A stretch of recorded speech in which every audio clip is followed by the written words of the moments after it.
Want to hear something good? Want to hear something good? That's good. I gotta tell you about this good thing. Did you hear about that program? It's good. That's pretty good. That's pretty good. What's good? What's good? Did you hear what's good? What's good, Goodwill? What's good, Goodwill? What's good, Goodwill? What's good, Goodwill? Your host, Michelle, and joining me today is Heather and Clark. Good morning. Good morning. Good morning. Welcome to the December podcast episode of the What's Good, Goodwill podcast. In this podcast, we'll dive into the inspiring stories and impactful programs that make Goodwill Industries of the Inland Northwest a force for good in our community. This month, we are actually celebrating 85 years of Goodwill Industries of the Inland Northwest and the incredible impact we've made in our community. So we are super excited. We look amazing for being 85. I was supposed to say, Clark here, he's a vampire. I was looking through our old photos, and I'm like, any of his photos from the past we can currently use because you look the same. The man never ages. I know I've gone onto LinkedIn and I've seen people every time Clark posts something, and they're like, "Are you like Nicolas Cage? Do you never age? Are you a vampire?" I mean, the only difference is his hair length, I think. The hair length comes and goes. It comes and goes. What can you do? Since 1939, Goodwill has been helping individuals find jobs, gain education, and build better lives. What began as a small job training organization has grown into a powerful force for good in eastern Washington and North Idaho. Our organization has changed so much throughout the years. Our mission looked a bit different, and we were really helping individuals in the community who had barriers with employment. And we've just changed and grown so much from being an organization that was serving just Spokane to serving the entirety of eastern Washington and North Idaho, and having our programs really change and grow over the years to meet the needs that our community has. And we really have found our niche in empowering people and creating this environment for sustainability within the communities that we serve, and helping people do the right things with the items that they don't want anymore, and giving things new lives, and really just creating opportunity for all people through our program. So with every single donation that our community members are making, they are helping people in their communities with every job placement, with every landlord who opens the door of opportunity for somebody to get in off the streets and to have a new place to live. We are working together to really offer people the opportunity to achieve independence and success, and really for our communities to grow stronger. Dragged Clark into our What's Good media room, and you may be wondering, who is Clark? So Clark, who is you? Who is me? Who is you? Wow. We're emphasizing grammar today, aren't we? Who is you? Who is he? I'm Clark. I'm the president and CEO of Goodwill Industries of the Inland Northwest. And Goodwills, for those who don't know, are organized in a federated model. So that means that there are 150 Goodwills in the United States and Canada, North America, and 12 other countries. And each Goodwill serves its own community with its own board of directors, really focusing on its individual needs in its community. Mm-hmm. And I've been just so fortunate to be the CEO, be appointed by the board of directors since 2008. And we talked earlier about how Goodwill's changed, and we've changed significantly even since then. But if we go back to our foundation at 1939, 85 years ago, this Goodwill was really an offshoot of Goodwill Industries International, which started in 1902. Ooh, so even older than us. Even older than us, slightly older than me. Yeah. But older than us. So this Goodwill, as the history shows, started out with $43 in debt and a couple helpers. Oh, no. And it started right here on our campus on 3rd Avenue in Spokane, Washington, in a very small house. Mm-hmm. But currently, our administration building sits really on that location here in Spokane. But broader than Spokane, we serve the entire region of eastern Washington and northern Idaho. And we are so fortunate to be able to do that, to serve community needs from East Wenatchee to Colville to the Panhandle of North Idaho down to Lewiston and in between. So very fortunate. We've had a huge impact on lives served. Since 2008, we've served nearly 85,000 people. Wow. Individuals That's amazing. that have come through our doors. And that's not just walking through our doors saying hi and leaving. Those are individual case records and case management for people who are looking for employment, help with employment and housing needs, and digital skills training, and other assistance to help them become independent in the community. It really is about giving a hand up, not just giving a handout, to make sure that the lives of the people that we're serving are changed. So each Goodwill, you said there's over 150. So how did we determine, like, how are we unique? Like, what services do we provide compared to maybe a Goodwill in Pennsylvania? So that's the unique thing about Goodwill Industries and individual Goodwill. So our Goodwill serves Eastern Washington and Northern Idaho. And based on our community needs assessments, we deliver services to people in our communities. And I think it's such a wonderful model because our community needs are not the same as the needs of communities in Pennsylvania, for example, or Miami, or even California, et cetera. So we focus on those specific community needs after we reach out to our communities and ask them for that input. We bring that input to our board and strategic planning, and then we develop programs and services, again, around those specific community needs. Our needs in our local area have changed since our founding. We originally focused on this employment model, and we still provide services to help people grow their careers and skills and employment opportunities. Last year, we served 567 people in our employment services alone. But if we move to the housing model and that real need in our community to serve the unhoused and the people that are at risk for losing their housing, last year we served over 2,100 that's individuals Yeah. through our models of rapid rehousing or sustaining housing through essential services. Clark, what does it mean when we talk about rapid rehousing? So rapid rehousing really is a model of approaching the housing crisis, which means you put housing first. Prior to that, there were different philosophies floating around, and the thought was we need to help people find a job, and if they find a job and they can sustain a job, then they can afford housing. But today we know, and we look at a different model, a different way, and we know that without housing, people can't have the ability sometimes, or a lot of times, to even find a job or sustain a job. So that's what we mean by housing first. Yeah, when you're in that crisis mode, it's really hard to focus on being present for work and being focused at work when you just don't have that basic need of a safe and a warm place to live, and maybe not even the same place to lay your head every night, and having a place where you can cook your food and all those types of things. So I think for those agencies that are focusing on that housing first model, it's like helping people get that success through keeping their housing supported first. Goodwill is involved in various services such as retail, donation processing, and workforce development. Clark, how do these different areas work together to support the mission? Well, if you think about our mantra of donate, shop, change a life, we can kind of follow that thread and understand that as our model works, we seek those donations from our generous donors. Last year, we had, in 2023, we had nearly 650,000 generous donors show up at our drive-through donation centers. And we have nearly 800 employees. About half of those work in our retail settings. So we have a lot of people processing those donations. And once those are processed and put forth for sale, the community purchases them. The return on that goes to support our programs. So donate, shop, change a life. So those donors can be assured when they come to Goodwill that we do good works with their good donations. Why do you charge money for items that you receive for free? Thank you, first and foremost, for the donors who show up with their donations, their goods at home that are idle.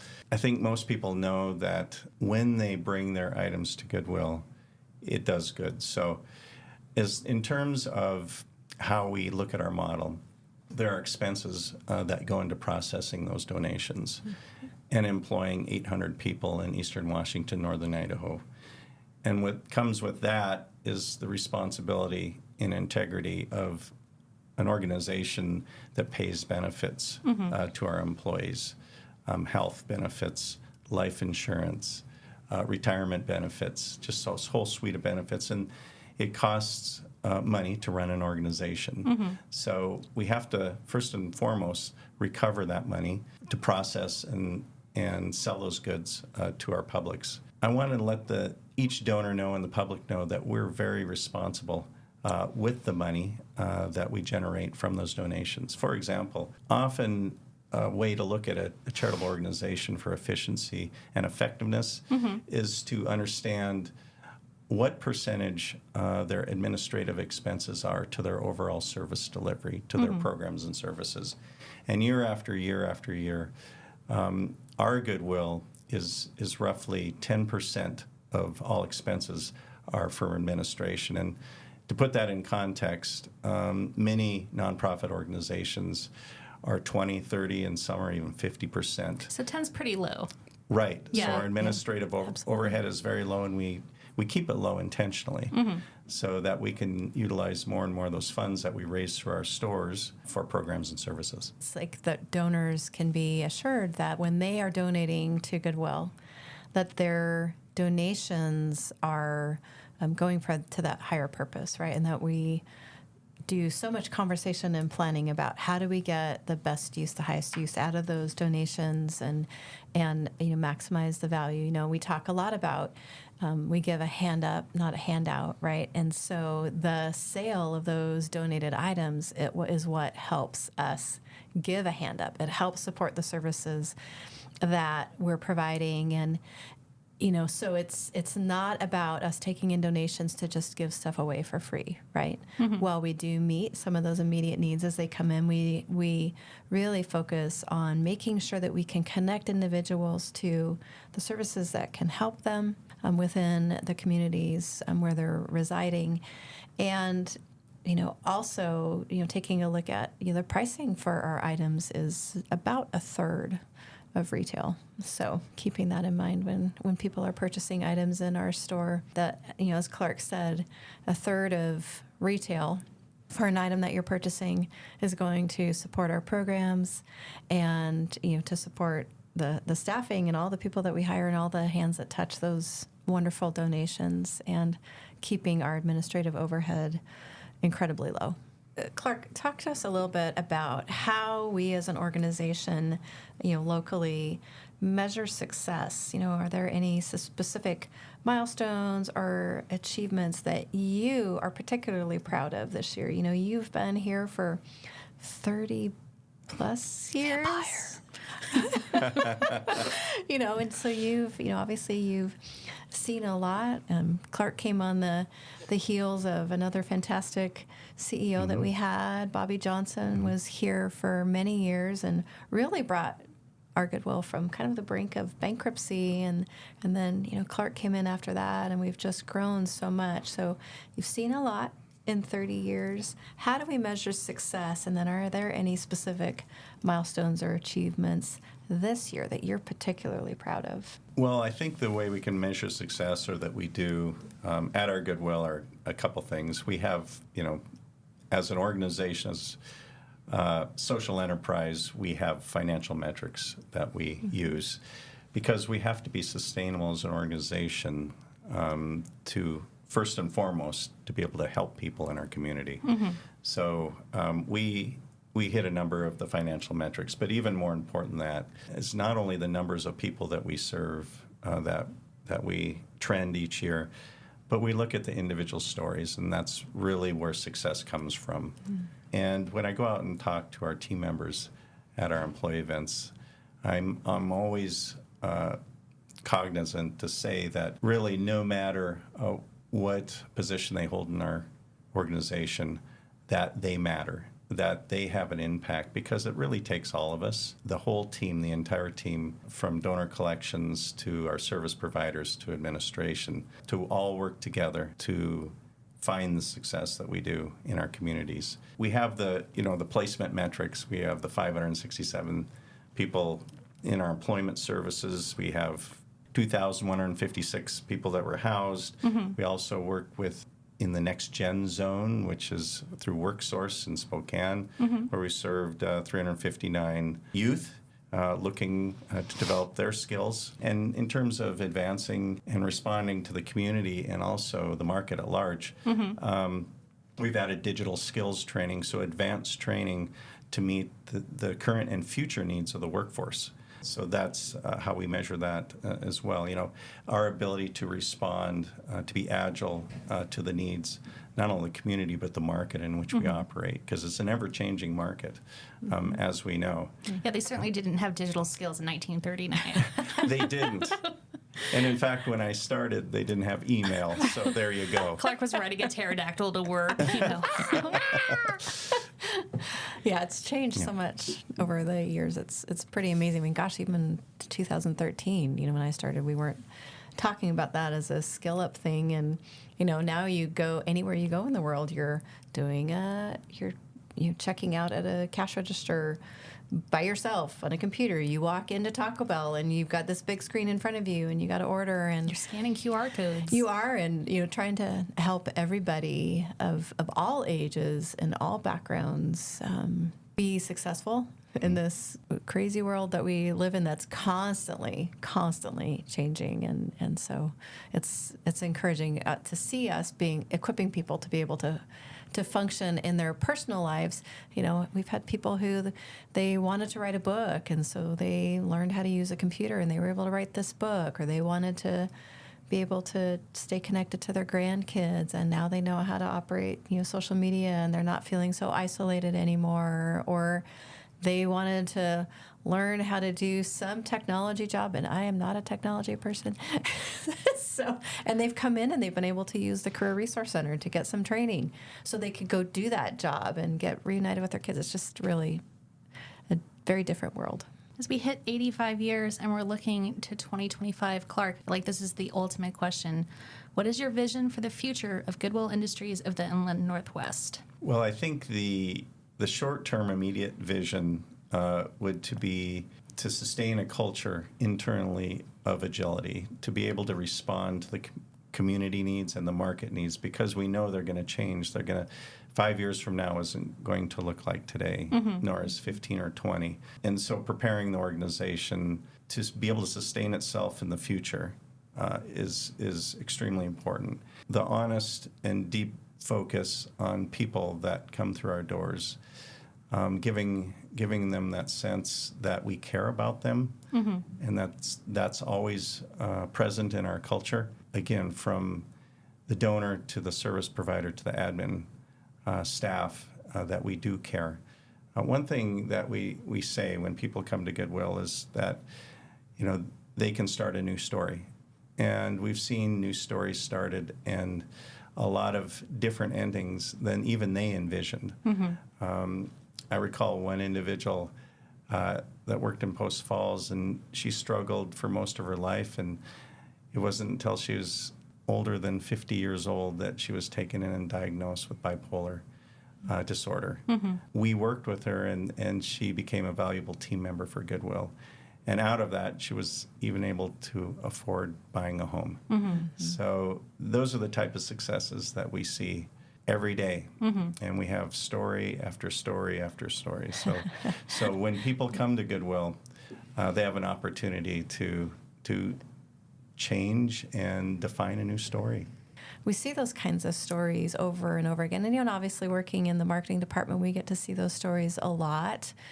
And it's just encouraging. So changing lives here in the Inland Northwest. And as we're getting ready to celebrate our 85th anniversary here in a few days, and we'll continue through 2025. So continue to watch for all of these anniversary stories.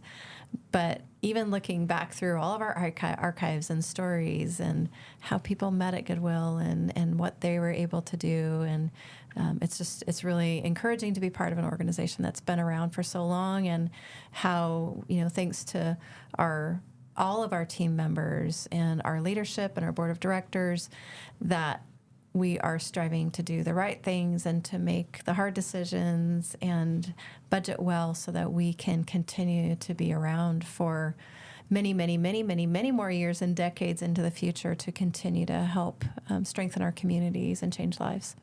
Clark, as the CEO, what excites you the most about the future of Goodwill in our community? I really believe in the model of Goodwill. So when setting up a charitable organization to serve the community, there are different ways that you can do that. You can rely on contributive income, and that's a model whereby you are constantly asking the community and going out for donations and creating fundraisers to fund your services that you're providing. Goodwill, we know, is different than that. We are really, to a great degree, self-funding our organization and our services through the generosity of donors. So back to your question, what excites me? I think our Goodwill is positioned very well to be sustainable into the community, into the future, I should say, as a model. And as we continue to refine that model in response to the market, we'll be there far into the future. And when I talk about sustainability, a lot of people think about, they try to define sustainability, I guess, and we look at it a little differently. So there's sustainability in lives served and in people's stories, and then there's sustainability in being good stewards of the donations and good stewards of the earth when we receive those donations. So with 650,000 donors, you can imagine all of the stuff that comes to us, right? It's a lot of people. And so we're proud to be able to continually take those items and put them to their highest and best use, and really try to reduce any impact on the landfill that we can. So basically taking idle items from people's homes and putting them to good use to grow programs and service in the future. And I think the model is, people are confident in the model. They're confident in what we do in our communities, and they want to support us. So as long as we do the right thing and we show the return on their investment to the community, which we can, we'll be sustainable for a long time. I'm going to hit you with another hard question, and Heather Alexander can shoot me down. So this is a community question. Why should I buy from Goodwill when I can get an item new from a big box store? I think you want the best value for what you purchase. And the items at Goodwill often come in very pristine condition, and they're good values. And they're also a good value for people with limited income and need necessities for their family. And as mentioned earlier, we sit about a third of new in our pricing structure. So people can come into Goodwill and they can save money on that, and that will free up more money in their earnings for food and other items that they need and want. That a lot of people see Goodwill, right? They see that we have stores, throughout our service territory, and they see Goodwills across the U.S. and assume that we are a big box store, right? That we are a for-profit community, a for-profit company, and we're not. We're a nonprofit. Our CEO is not a millionaire. And he's a vampire, though. Just gonna plug that again. But and so when people, our for-profit retailers, they definitely have a very important role to play in our communities as well. And when you are shopping at Goodwill, when you're shopping at the nonprofits in our community, you are not spending as much out of your family's hard-earned income as you might at a retailer. And then the really added benefit to that is that you are making an impact in your community. And that's hard to do if you're shopping, at a retailer or mainstream retailer. And so just knowing that, we tend to keep our trend at 85 cents of every dollar, because then I don't have to change our signs out. But when you're looking at 10 to 15%, Clark is right. Our historic figures for many, many years has been about 10% actually of our revenue is going to overhead or to administrative overhead, and the rest is going to support our programs. So when yes, you could shop at another retailer, or you could shop at Goodwill, spend less of your hard-earned money, and at the same time be benefiting your community, helping change the lives of people that you might know or that you might never meet, and you're making our community a better place to live, better places for people to work, and it is going to change our community for the better for years and years to come. So it's all about what you're wanting to do with the dollars that you have. I would imagine, because I know I feel this somewhat, and I'm not in your position, that it can be a bit daunting at times to lead an organization that has such a long history, right? So you and the rest of our leadership team and the board are leading an organization who's been around for 85 years. So I guess what encourages you to keep leading the organization forward every day? Oh, that's a good question. I think I'm hooked on Goodwill, so to speak, meaning my heart is connected to our mission. And really, it's not about being compensated to come to work every day. It really isn't. It's about getting up every day and being excited to be involved and help lead Goodwill along with the leadership team and the board of directors is what, I should say, floats my boat, so to speak. And I no longer have a boat, by the way. I was about to say, boat. Yeah, I don't it's have not a boat. yacht. He's got a floaty, Really. a pool floaty. That's it. So, I think, and I talk about this when I go out and talk to team members, it really is, Goodwill is something special. And once you connect with it, it's hard to let go. And I know that a lot of team members have spent many, many years with Goodwill. We have so many team members that have been here 10, 20, 30, and 40 years. Yeah.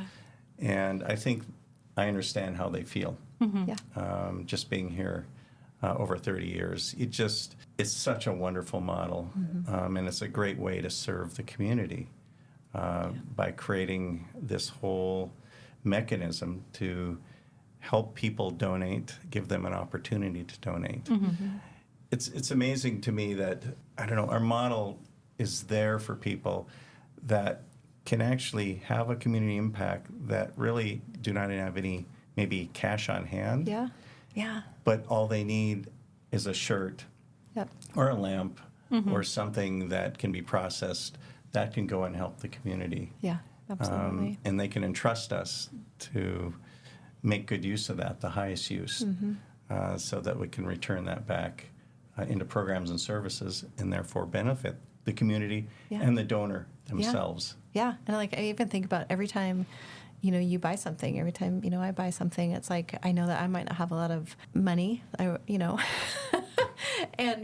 but when I'm buying something, I know that money is going back to help support good things in the community. And you're right. I think, I agree with you, Clark. It's easy.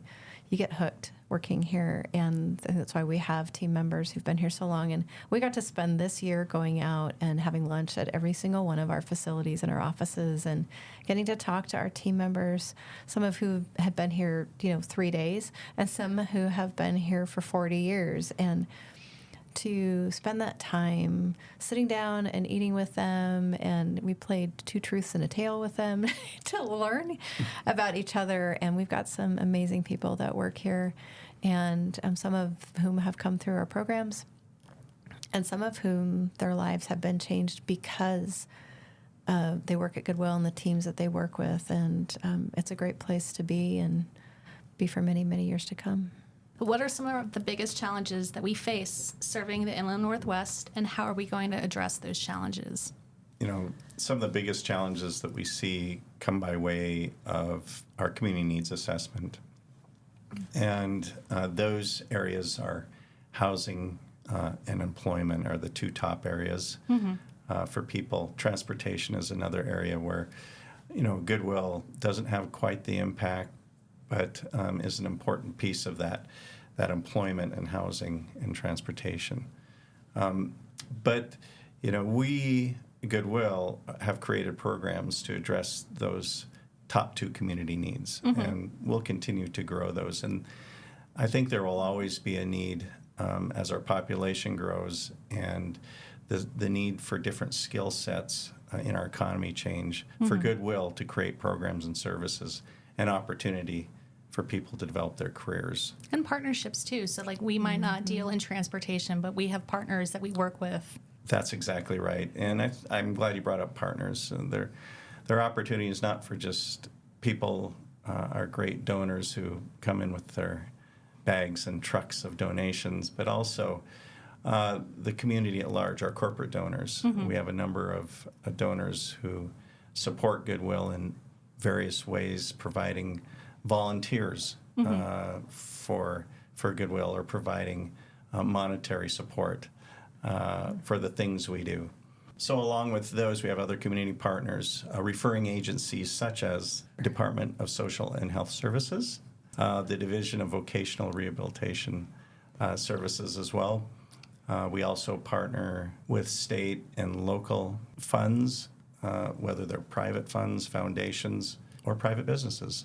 So there's an opportunity for a lot of community partners to connect with Goodwill, to join our mission, to help people become independent. And, like I said before, I've been in nonprofits for a long time in a couple other states.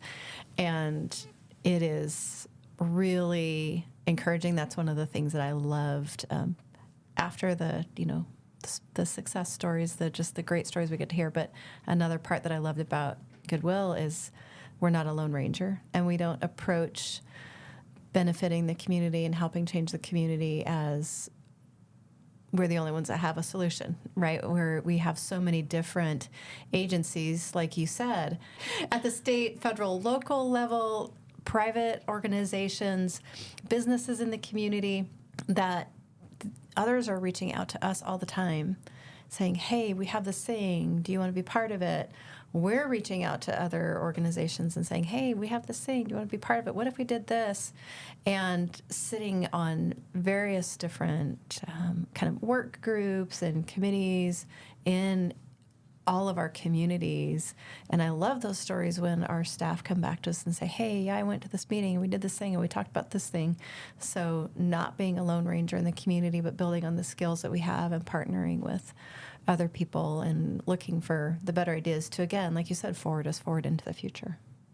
Clark Brekke, President and CEO of Goodwill Industries of the Inland Northwest. Is there anything else you'd like our listeners to know going into 2025? I think what I would say is maybe not what I want them to know, but maybe it is what I want them to know. I want to say thank you. Thank you for supporting Goodwill. Thank you for partnering with Goodwill. And thank you for helping us help others, either through your donation, through volunteering, or through other ways of supporting us. It makes a difference in people's lives, and it helps our communities. So thank you. As we celebrate this 85th milestone, we're excited to continue building on our legacy of service, opportunity, and compassion.